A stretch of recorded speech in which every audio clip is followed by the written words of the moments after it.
வணக்கம் டீச்சர்ஸ். எல்லாருக்கும் வணக்கம். இந்த வீடியோவில் பார்த்தீங்கன்னா நம்ம பார்க்க போகிறது லிட்டரரி கிரிட்டிசிசம் அப்படிங்கிற டாப்பிக்லேருந்து நம்ம ஒரு 50 கொஷினை பார்க்கலாம் ரேண்டமாக. அதாவது எல்லா டாப்பிக்லையும் நம்மளை கொஞ்சம் டச் பண்ணலாம். இது ரிவிஷனுக்கு நீங்கள் எக்ஸாமுக்கு ப்ரிப்பேர் பண்ணும்போது நீங்கள் ஒரு வேளை படிச்சிருந்து நீங்கள் இதை டெஸ்ட் மாதிரி என்ன பண்ணலாம், அட்டன் பண்ணலாம். அதாவது UGTRB as well as PGTRB இங்கிலீஷில் பார்த்தீங்கன்னா உங்களுக்கு இந்த லிட்டரரி கிரிட்டிசிசம் அப்படிங்கிற ஒரு தனி யூனிட் இருக்கும், சரிங்களா? அதில் பரவலாக உங்களுக்கு எல்லாரும் தெரியும் அரிஸ்டாட்டில், ஹொரேஸ், அதே மாதிரி நிறைய ஃபார்மலிசம், போஸ்ட் மாடர்னிசம் அது சம்மந்தமாக நிறைய கொஸ்டின் கேட்பாங்க. அந்த வகையில் பார்த்தீங்கன்னா உங்களுக்கு இதில் ஒரு 50 கொஸ்டினை பார்க்கலாம். கண்டிப்பாக அது உங்களுக்கு யூஸ்ஃபுல்லாக இருக்கும், சரிங்களா? ஃபர்ஸ்ட் கொஸ்டின் பாருங்கள். Who set that art is twice removed from reality? Who set that art is twice removed from reality? பார்த்தீங்கன்னா பிளாட்டோ அவர் தான் சொல்லியிருப்பார். அடுத்த கேள்வி, who proposed that poets should be banished from the ideal republic? இந்த ஸ்டேட்மெண்ட்டை சொன்னது யாருன்னு பார்த்தீங்கன்னா உங்களுக்கு பிளாட்டோ தான். த poet should be banished from the ideal republic. அதாவது அவர் ஒரு கனவு நாட காண்பார். அதாவது இந்த நாடு இப்படி தான் இருக்குன்னு சொல்லிட்டு அதில் கண்டிப்பாக நான் யாரை அனுமதிக்க மாட்டேன், போயட்ஸை அனுமதிக்க மாட்டேன், அவங்க தடை பண்ணுவேன்னு சொன்னது யாருன்னா பிளாட்டோ. Option A Plato. இது ரொம்ப முக்கியமான ரிப்பீட்டடான கொஷின், பரவலாக கேட்கக்கூடிய கொஷின் இது, சரிங்களா? வெரி ஃப்ரீக்வெண்ட்லி ஆஸ்க்ட் கொஷின் இது. அடுத்து, Aristotle's critical work is entitled which one of the following is written by Aristotle அப்படின்னு கேட்குறாங்க. பார்த்தீங்கன்னா பொயட்டிக்ஸ். ஆப்ஷன் இது கிரிட்டிக்கல் ஒர்க் பொயட்டிக்ஸ். அடுத்து ஆர்ஸ் பொயட்டிக்கா அப்படின்னு யாரில் இருந்து பின்னாடி அடுத்த கொஸ்டினில் பார்க்கலாம், ரொம்ப முக்கியமானது. பொயட்டிக்ஸ் எழுதினவர் பார்த்தீங்கன்னா அரிஸ்டாட்டில். அடுத்த கேள்வி, who is the author of Ars Poetica? who is the author of Ars Poetica அப்படின்னு பார்த்தா ஹொரேஸ். பார்த்தீங்கன்னா ஹொரேஸ், இவர் ரொம்ப முக்கியமானவர். அடுத்து, who is the author of symposium? சிம்போசியம்னா மீனிங் பார்த்தீங்கன்னா கருத்தரங்கு, அதாவது கூட்டம் கூடி விவாதிக்கிற இடம் அப்படின்னு சொல்லலாம். அப்படிங்கிற புக்கை எழுதுனவர் பார்த்தீங்கன்னா உங்களுக்கு option C Plato. who is the author of the symposium அப்படிங்கிறது பார்த்தீங்கன்னா ஆன்சர் பார்த்தீங்கன்னா பிளாட்டோ. ஹோரேஸ் வாஸ் அல்லது Horace belongs to which country அப்படின்னு பார்த்தீங்கன்னா ஆப்ஷன் உங்களுக்கு அவருக்கு பார்த்தீங்கன்னா டி ரோமன் கிரிட்டிக். இவர் ரோமன் கிரிட்டிக், லாட்டின். ஹோரேஸ் பார்த்தீங்கன்னா ஃப்ரெஞ்ச், சாரி ஹோரேஸ் தான் என்ன ரோமன் கிரிட்டிக்.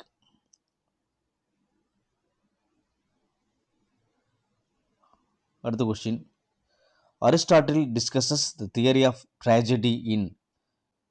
எந்த ஒர்க்கில் அரிஸ்டாட்டில் பார்த்தீங்கன்னா தியரி ஆஃப் ட்ராஜடி அப்படிங்கிற கான்செப்டை சொல்கிறாருன்னா option A poetics.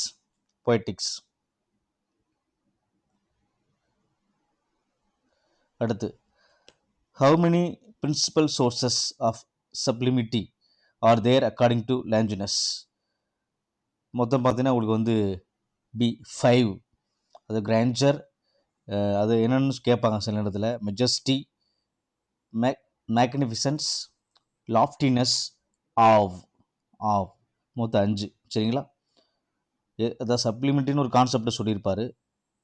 On the sublime அப்படிங்கிற புக்கில் பார்த்தீங்கன்னா ஆக்சுவலாக அந்த புக்கில் லாஞ்சினஸ் ஆன் த சப்ளிம் அப்படிங்கிற ஒரு புக் எழுதியிருப்பார், சப்ளைம்னு புக் எழுதியிருப்பார். அதில் சப்ளிமிட்டி அதை பற்றி மொத்தம் 5 டைப்பை சொல்லியிருப்பார். பார்த்தீங்கன்னா கிராண்டர், மெஜஸ்டி, மேக்னிஃபிசன்ஸ், லாஃப்டினஸ், லாஸ்ட்டாக பார்த்தீங்கன்னா ஆவ். ரொம்ப முக்கியமானது, மொத்தம் 5 சொன்னது பார்த்தீங்கன்னா லாஞ்சினஸ்.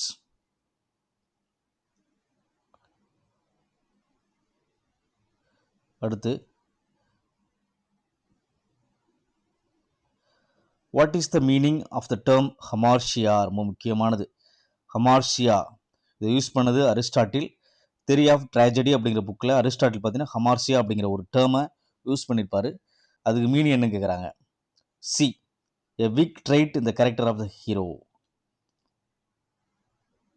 எ weak trait in the character of hero, hamartia. Option C அடுத்த கேள்வி, what is the meaning of the term peripeteia used by Aristotle in his theory of tragedy?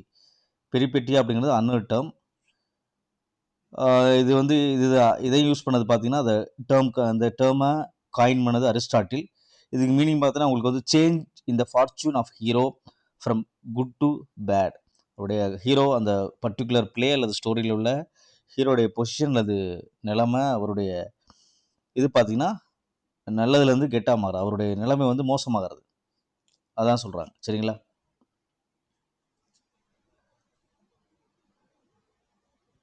Peripeteia அப்படிங்கிறது change in the fortune of a hero from good to bad, அதாவது அவருடைய முன்னிலைமையோட பின்னாடி என்ன பண்ணுறது, மோசமாகிறது. ஹீரோடைய அந்த fortune காணப்படுகிற சேஞ்ச் அப்படின்னு சொல்கிறாங்க.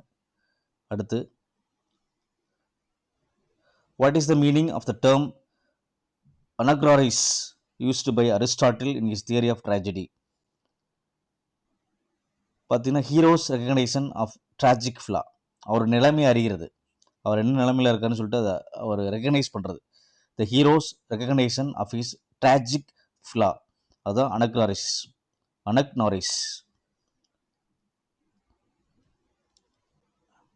அடுத்த கொஸ்டின், இதெல்லாம் ரொம்ப முக்கியமான டேர்ம். அது வாட் இஸ் மீன் பை டினோமெண்ட்?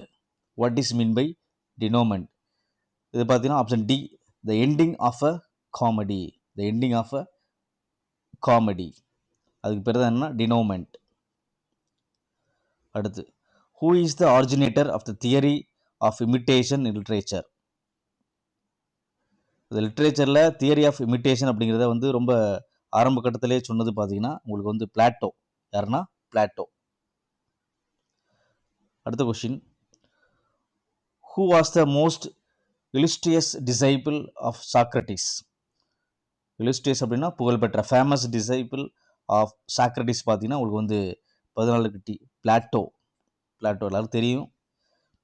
அதனால் சம்டைம்ஸ் இந்த மாதிரி கொஸ்டினை, ஈஸி கொஸ்டின் நமக்கு முன்னாடி வைக்கும்போது நம்மளுக்கு வந்து கன்ஃபியூஸ் ஆயிடுவோம்.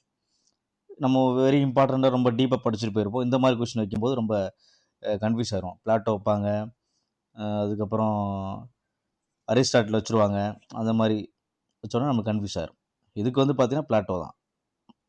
பிளாட்டோக்கு அப்புறம் அரிஸ்டாட்டிலுடைய மாணவர் தான் அலெக்சாண்டர், அந்த மாதிரி வரும். From where has the term Oedipus complex originated? Oedipus complex அப்படிங்கிறது சிக்மண்ட் ஃப்ராய்ட் அப்படிங்கிறவர் நம்ம சொல்லியிருப்பார். அதாவது ஒரு 5 வயசுலேருந்து 6 வயதுக்குள்ளே நடைபெற அந்த குழந்தையுடைய மாற்றத்துக்கு பார்த்தீங்கன்னா ஒடிபஸ் காம்ப்ளெக்ஸ், அந்த மாதிரி 2 கான்செப்டை சொல்லியிருப்பார். ஒடிபஸ் எலக்ட்ரா அப்படின்னு சொல்லியிருப்பாரு சிக்மண்ட் ஃப்ராய்ட். இந்த ஒடிபஸ் காம்ப்ளெக்ஸ் அப்படிங்கிறது பார்த்தீங்கன்னா இந்த ஒடிபஸ் ரெக்ஸ் அப்படிங்கிற ஒரு கதையிலேருந்து எடுக்கப்பட்டது அப்படின்னு சொல்லலாம். ஆப்ஷன் பி, 15க்கு option B. Question number 16, in which of the following works Plato discusses his theory of poetry? பார்த்தீங்கன்னா சி, த ரிபப்ளிக், ரொம்ப முக்கியமான புக். இது எழுதினவர் பிளாட்டோ. அதில் தான் என்ன பண்ணுறாரு, இந்த தியரி ஆஃப் பொயட்ரி அப்படிங்கிற கான்செப்டை டிஸ்கஸ் பண்ணுறாரு பிளாட்டோ. அடுத்த question, who is the author of a notorious book entitled The School of Abuse? இந்த புக்கு எழுதினவர் ரொம்ப ஃபேமஸான, எல்லாருக்கும் தெரியும், ஸ்டீபன் கோசன். சரிங்களா? அதே மாதிரி ஜான் ஸ்கெல்டன், ரோஜர் ஆச்சம், அவங்கள பற்றிலாம் உங்களுக்கு தெரிஞ்சிருக்கணும். இந்த ரோஜர் ஆச்சம் எழுதினது தான் இந்த ஸ்கூல் மாஸ்டர் அப்படிங்கிற புக் எழுதியிருப்பார் இந்த ரோஜர். ஜான் ஸ்கெல்டன் பார்த்தீங்கன்னா உங்களுக்கு வந்து கோலின் கிளவுட் அப்படிங்கிற புக் எழுதியிருப்பார். இவர் வந்து ஹென்ரி எயிட்டுடைய ஒரு அவருக்கு வந்து டீச் பண்ணுவார் இயர்லி கொஞ்சம் ஆரம்ப காலத்தில். அதே மாதிரி இவர் வந்து ஸ்கெல்டானிக் வேர்ஸ் அப்படிங்கிறத இன்னொன்று கண்டுபிடிச்சிருப்பார். சரிங்களா?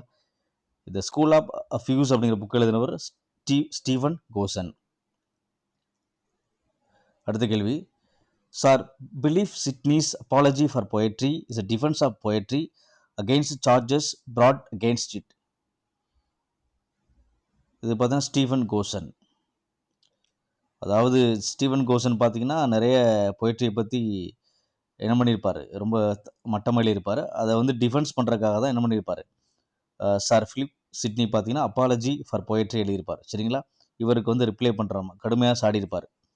இந்த ஸ்கூல் ஆஃப் அபியூஸ் அந்த புக்கு எதிராக வெளியிடப்பட்டதான் இந்த அப்பாலஜி ஃபார் பொயட்ரி. இது ரொம்ப முக்கியம். அடுத்த question, it is not rhyming and versing that makes a poet, no more than a long own makes an advocate. Whose view is this? அதாவது வெறுமனே ரைமிங்காகவும் வேர்ஸில் எழுதுறது ஒரு போய்ட்டை உருவாக்காது. எது மாதிரினா, அதாவது ஒரு கருப்பு கோட்டை போட்ட உடனே அவர் அட்வொகேட்னு சொல்ல முடியாது. அதுபோல் வெறுமனே ரைமிங்கில் எழுதுனா அவர் போய்ட்டுன்னு சொல்ல முடியாது அப்படின்னு சொன்னவர் பார்த்தீங்கன்னா உங்களுக்கு வந்து சிட்னி, சார் பிலிப் சிட்னி. அவர் தான் அந்த ஸ்டேட்மெண்ட்டை சொல்லியிருப்பார். அடுத்து, what does Sidney say about the observance of 3 dramatic units in drama? ட்ராமாவில் பார்த்தீங்கன்னா ஒரு 3 முக்கியமான யூனிட் சொல்லியிருப்பாங்க. அதாவது unit of action, unit of time, unit of place, அதை பற்றி சொல்லியிருப்பாரு. இது மூணுமே என்ன பண்ணியிருப்பார் சிட்னி வந்து, இது மூணுமே ஃபாலோ பண்ணணும். 3 யூனிட்டையும் ட்ராமாவில் ஃபாலோ பண்ணணும். அதாவது யூனிட் ஆஃப் ஆக்ஷன், அதே மாதிரி யூனிட் ஆஃப் டைம், பிளேஸ், மூணையும் என்ன பண்ணணும், ஃபாலோ பண்ணி சொல்லியிருப்பார். யார்? Sir Philip Sidney. They must be observed. Option C. Next question, in which form Dryden wrote an essay of dramatic poesy? an essay of dramatic poesy எழுதினவர் Triton. Apology for poetry எழுதினவர் sir Philip Sydney. ரெண்டு confuse ஆகும், கொஞ்சம் பார்த்துங்க. இது வந்து பார்த்தீங்கன்னா இன்டர்லெக்ஷன் அப்படின்னு சொல்லுவாங்க. அதாவது 4 பேர் சேர்ந்து என்ன பண்ணுறது, கலந்துரை டைலாக் மாதிரி இருக்கும். இதுக்கு என்னென்னா டைலாக்னு அர்த்தம். டைலாக் ஃபார்மேட்டில் இருக்கும். இது இந்த ட்ராமாட்டிக் எஸ்ஏ ஆஃப் ட்ராமாட்டிக் போயசி பார்த்தீங்கன்னா ஒரு டைலாக் ஃபார்மேட்டில் இருக்கும். இன்டர்லொகேஷன் அந்த மாதிரி இருக்கும். சரிங்களா? அடுத்து, in Dryden's essay of dramatic poesy, there are 4 intellectors representing 4 different ideologies. In other words, we can also say representing 4 different ages அப்படின்னு சொல்லலாம். Which of them expresses Dryden's own view? Triton வந்து அந்த சமகாலத்தில் இருக்கிற அந்த இங்கிலீஷ் போய்ட்ரியை பற்றி என்ன பண்ணுவார்னா டிஃபெண்ட் பண்ணி பேசுவார். நியாண்டர் அப்படிங்கிற பேரில் பேசுவார். 22க்கு டி. இந்த லெசிடஸ் அப்படிங்கிறது பார்த்தீங்கன்னா, லெசிடியஸ் பார்த்தீங்கன்னா ஃப்ரெஞ்சு, அந்த கான்செப்டை, அதை ஃப்ரெஞ்சில் இருக்கிற விஷயங்களை சப்போர்ட் பண்ணி பேசுவார். இந்த இஜினஸ் பார்த்தீங்கன்னா மாடர்னில் உள்ள சில விஷயத்தை சப்போர்ட் பண்ணி பேசுவார். இந்த கிரைட்ஸ் அப்படிங்கிறது பார்த்தீங்கன்னா ஏன்சியன்ட் கிரீக், லாட்டின், அது சப்போர்ட் பண்ணி பேசுவார். சரிங்களா? லெசிடியஸ் பார்த்தீங்கன்னா ஃப்ரெஞ்சு, அந்த இஜினியஸ் பார்த்தீங்கன்னா மாடர்ன், நியாண்டர் வந்து அந்த இங்கிலீஷ் போய்ட்ரியா அல்லது இங்கிலீஷ் போய்ட்ரியில் இங்கிலீஷில் உள்ள எங்கள் இங்கிலீஷில் ட்ராமா அப்படி இருக்குது, அது அப்படி இருக்குது அப்படின்னு சொல்லிட்டு நிறைய விஷயங்களை டிஃபெண்ட் பண்ணி பேசுகிறது வந்து சப்போர்ட் பண்ணி பேசுகிற நியாண்டர். இந்த கிரைட்ஸ் அப்படிங்கிற ஒரு கிரீக்கை சப்போர்ட் பண்ணி, அந்த ஐடியாலஜியை, அந்த கான்செப்டை சப்போர்ட் பண்ணி பேசுவார். சரிங்களா? இது அப்படியே என்ன பண்ணுவாங்க, மேட்ச்சில் வைக்கலாம். சரிங்களா? பார்த்துங்க. Is Dryden's essay of dramatic poesy a work of பார்த்தீங்கன்னா கம்பேரட்டிவ் கிரிட்டிசிசம். ஒரு 4 டிஃப்ரெண்ட் ஏஜை பற்றினா அவர் கம்பேர் பண்ணி ஏற்கனவே பார்த்தோம். Comparative criticism. Option C. அடுத்து, who called Dryden the father of English criticism? Who called Dryden the father of English criticism?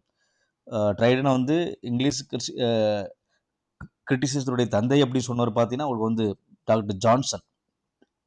ரொம்ப முக்கியமான கேள்வி இது. அடுத்து, poetic diction was taken to be the standard language for poetry in. poetic dictionனை ஒரு போய்ட்ரியில் standard லாங்குவேஜாக எப்போ எடுத்துக்கிட்டாங்க அப்படின்னு பார்த்தீங்கன்னா நியோ கிளாசிக்கல் ஏஜ். இந்த ஏஜில் என்ன பண்ணாங்க, அந்த poetic டிக்ஷனை என்ன பண்ணாங்க, கடுமையாக ஃபாலோ பண்ணாங்க. இதுக்கு இந்த நியோ கிளாசிக்கல் ஏஜுக்கு 2-3 பேர் இருக்குது. இது அகஸ்டன் ஏஜ்னு சொல்லுவாங்க. சரிங்களா? எல்லாருக்கும் தெரியும் அகஸ்டன் ஏஜ்னு இதை சொல்லுவாங்க. அதே மாதிரி ஏஜ் ஆஃப் ஜான்சன்னு சொல்லுவாங்க சில நேரத்தில். ரெஸ்டரேஷன் சொல்லலாம், இதை பிரிப்பாங்க அப்படியே. விக்டோரியா ஏஜுங்கிறது டென்னிசன் வந்தது. அந்த மாதிரி மற்றதெல்லாம் உங்களுக்கு தெரியும். ரொமான்டிக் ஏஜ் வேர்ட்ஸ்வொர்த் அந்த மாதிரி வந்தது. அதை பாருங்கள். பொய்டிக் டிக்ஷனை பார்த்தீங்கன்னா நியோ கிளாசிக்கல் ஏஜில் ரொம்ப ஃபாலோ பண்ணாங்க பொயட்ரிக்கு. அடுத்து, the tragic comedy which is the product of English theatre is one of the most monstrous invention that ever entered into a poet's thought. இது யார் சொன்னது அப்படின்னு கேட்குறாங்க. Tragic comedy which is the product of English theatre is one of the most monstrous invention that ever entered into a poet's thought. இந்த கான்செப்டை, இந்த ஸ்டேட்மெண்ட்டை சொன்னது பார்த்தீங்கன்னா உங்களுக்கு வந்து Joseph Addison. Which of the following critics preferred, அதாவது அதுக்கு முன்னாடி பார்த்தீங்கன்னா ஜோசப் அடிசனும் ஸ்டீலும் பார்த்தீங்கன்னா நிறைய பத்திரிகை நடத்திருப்பாங்க, நிறைய வீக்லி மந்த்லி மேகசின் நடத்திருப்பாங்க. தெரிஞ்சவங்க என்ன பண்ணுங்க, அதை கமெண்ட் பண்ணலாம். அடுத்து, which of the following critics preferred Shakespeare's comedies to his tragedies. எந்த கிரிட்டிக் ப்ரிஃபர் பண்ணதுன்னா இந்த ஷேக்ஸ்பியருடைய காமெடியை, இதை ட்ராஜடியை ப்ரிஃபர் பண்ணாமல் ஷேக்ஸ்பியருடைய காமெடிக்கு ப்ரிஃபர் பண்ண ஒரு ஒர்க்கில் பார்த்தீங்கன்னா 27க்கு C doctor Johnson. Next question, Wordsworth's preface to the lyrical ballads is believed to be the preamble to romantic criticism அப்படின்னு சொல்கிறாங்க. அதாவது ரொமான்டிக் கிறிஸ்டருடைய முகவரை பார்த்தீங்கன்னா அந்த லிரிக்கல் பேலட்ஸ் தான். எந்த இயர் வந்து பப்ளிஷ் பண்ணாங்க பார்த்தீங்கன்னா 1800. ரொம்ப முக்கியமானது, எல்லாருக்கும் தெரிஞ்சதும் கூட அது. அடுத்து, who is the author of Biographia Literaria. இது எல்லாருக்கும் தெரியும், எஸ்டி கோல்ட்ரேஜ். இதில் எத்தனை சாப்டர் இருக்குது, அது ரொம்ப முக்கியமானது. 24 சாப்டர். எத்தனை? 24 சாப்டர். அடுத்து, in the life of which poet did Dr. Johnson apply the term metaphysical school of poetry. அதாவது ஜான்சன் பார்த்தீங்கன்னா லைஃப்ஸ் ஆஃப் போய்ட்னு ஒரு புக் எழுதியிருப்பார். லைஃப்ஸ் ஆஃப் போய்ட் அப்படின்னு சொல்லிட்டு நிறைய பேர் அதில் சொல்லியிருப்பாங்க. இதில் பார்த்தீங்கன்னா உங்களுக்கு வந்து எந்த போய்ட்டை பற்றி எழுதும்போது இந்த மெட்டாஃபிசிக்கல் ஸ்கூல் ஆஃப் போய்ட்டுங்கிறத சொல்லியிருப்பார் அப்படின்னு கேட்குறாங்க. பார்த்தீங்கன்னா ஆப்ஷன் சி, ஏப்ரஹாம் கவுலி, அவரை பற்றி எழுதும்போது தான் சொல்லியிருப்பார். அடுத்து, I write in meter because I am about to use a language different from the top prose. இது யார் சொன்னது? I write in meter because I am about to use a language different from the top prose. இதை சொன்னது பார்த்தீங்கன்னா உங்களுக்கு வந்து 31க்கு option C, John ஹீட்ஸ். Romantic பீரியடை சேர்ந்தவர், எல்லாருக்கும் தெரியும். Which of the following critics has most elaborately discussed the concept of imagination? Imagination சொன்னாலே ST Coleridge தான். ஃப்ராக்மெண்டேஷன், இமேஜினேஷன் அப்படி சொன்னாலே எஸ்டி கோல்ட்ரிச் தான் நான் வரணும்.